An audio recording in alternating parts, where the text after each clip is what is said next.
Welcome to Fomo Consulting for your Robinhood stock analysis video on Monday, August 16th. Ladies and gentlemen, do we have an earnings catalyst coming up on Wednesday after hours?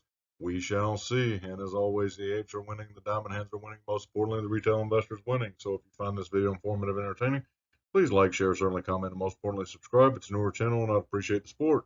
Let's get into the video. So let's look at the broader market. Overall, last night in the futures, early this morning, pre-market, it was a lot of heavy selling pressure. S&P, Dow, Nasdaq, and Russell all had heavy sell-offs at the opening bell. The S&P and Dow did recover for record highs. S&P was up 11, Dow up 110, Nasdaq down 29, but made a valiant effort to recover. And the Russell did as well, but it closed down 19. Overall, big tech took a big hit today. Obviously, Nvidia, Tesla, as you can see, and many others. EV sector took a pretty hard hit. So overall, nice recovery even after the opening bell sell-off. However, Robinhood and many other stocks felt the effects of that sell-off, and we'll get into that very shortly. However, there may be a catalyst on the horizon, which would be the Robinhood earnings report Wednesday after hours. I'm not exactly sure which time. However, the revenue is expected to surge 114% year over year to 521 million, and the company is expected to lose 15 cents per share. My thesis is if this company surprises with earnings beat, after hours Thursday are going to be really wild. We'll see how this plays out, but obviously we saw what this stock is capable of just with the fact that Cathie Wood bought some additional shares. So we'll see how this plays out. But again, Wednesday after hours should be very interesting and exciting to watch the performance of this. Speaking of wild, crypto has certainly been wild over the last couple of weeks and more specifically this weekend. Ethereum, Litecoin all up. Doge got up to about 40 cents. Bitcoin up to 48,000 and change. So overall, fantastic weekend. Obviously today, a bit of a sell-off, certainly some profit taking, no doubt. But overall, it looks like crypto has made a recovery and is here to stay. So based on current guidance, there are 3 analysts and 2 of which are recommending a buy, 1 a hold. The analyst price targets are wide ranging, to say the least, between $151 and $45 as a low, the average being 87.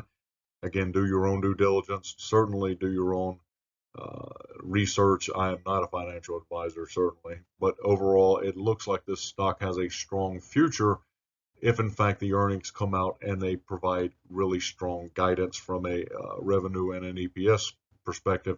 We'll see. It will be an interesting earnings call, to say the least.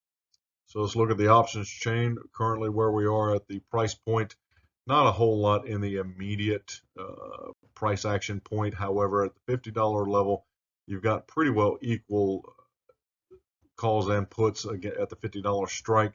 Certainly down on the lower levels, you've got a good amount of open interest at $40, 13,000 in open interest.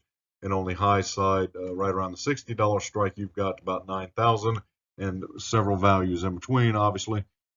We'll see how this plays out. It'll be interesting to see how the earnings affects the price action. If the earnings are a beat, I would definitely say the $60 strike would be in play. If they fall short, I would say the $40 would be in play. So we'll see how this plays out. It'll be very interesting to watch. Overall, the open interest on calls and puts is about equal throughout the entire options chain.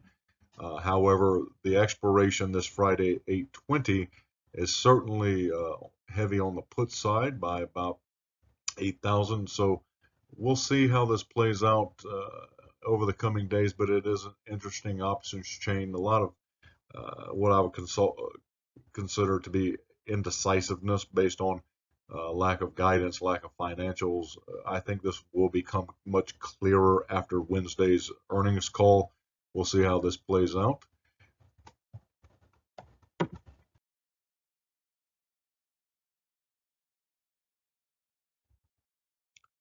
So Robinhood had a relatively decent day. A lot of ebbs and flows, certainly affected very heavily at the opening bell by the broader market sell-off.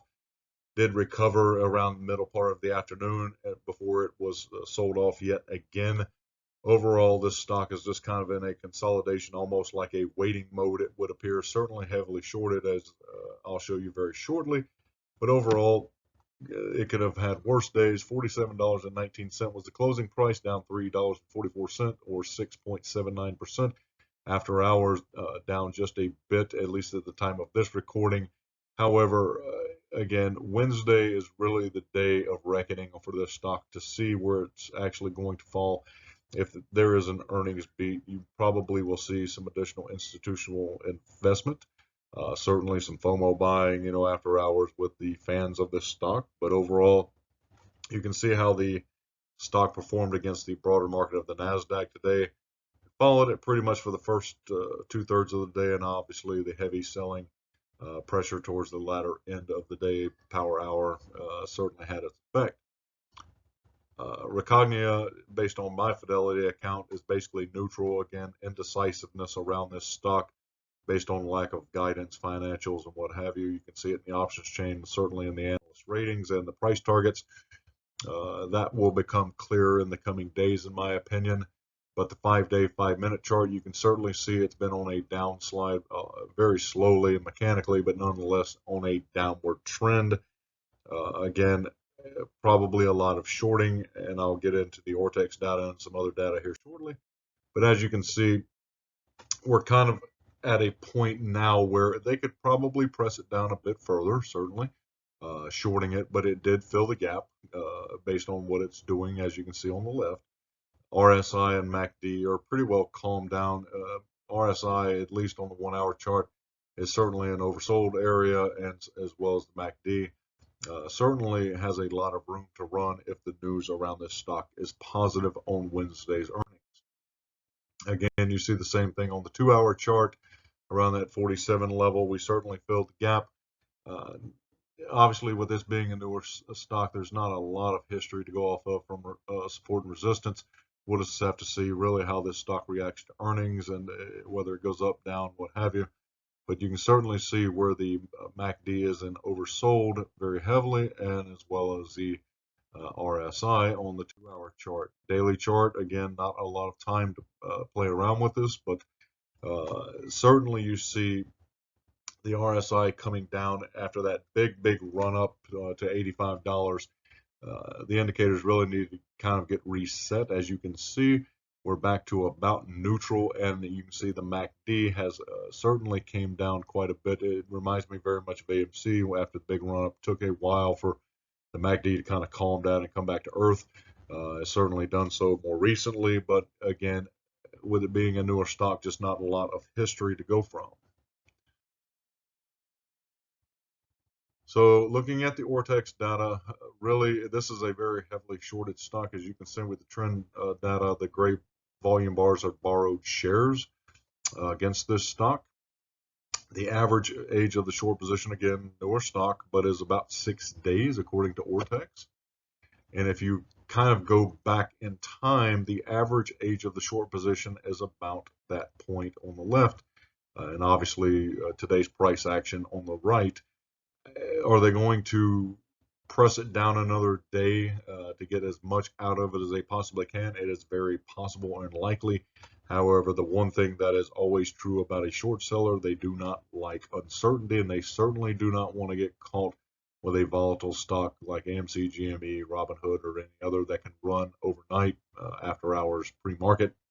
They do not want to get into that phenomenon. So tomorrow you may see some additional selling, just in my personal opinion, but Wednesday I believe they'll kind of get out of the way, for lack of a better term, possibly do some covering. Certainly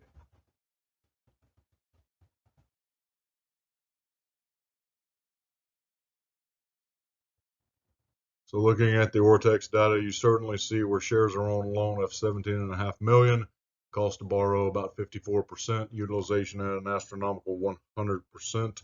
That is squeeze area, and a borrowed share of 370,000, return share of 154, net borrow change of 215. and you do not have enough data yet for short interest percent of free float. Volume was certainly down today at 12 million. Zero short shares available according to Fintel currently. And institutional ownership and retail ownership. The retail ownership would appear to be 55.6% according to Fidelity. We shall see, but it's certainly an interesting Ortex dynamic. Obviously, the stock is not got all of its information posted yet, with it being so new, certain reporting time frames and what have you. But overall, it is certainly heavily shorted. So looking at the overall options data, 135 in total volume today, 1.6 to 1, certainly more bullish calls versus puts.